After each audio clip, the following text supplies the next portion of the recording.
তোমার মতো কেউ করে না যতন, বোঝে না কেউ মনের কথন। তোমার মতো কেউ করে না যতন, বোঝে না কেউ মনের কথন।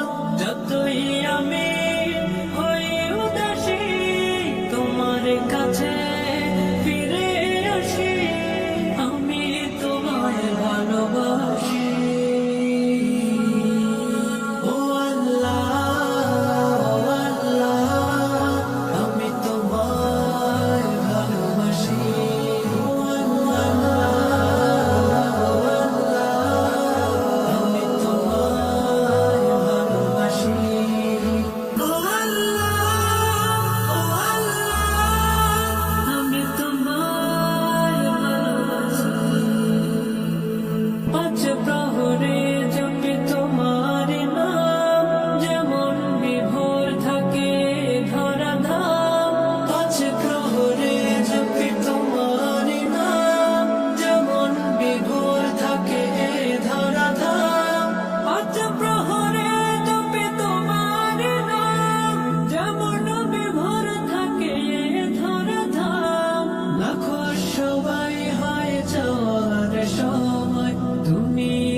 তোমার গুরু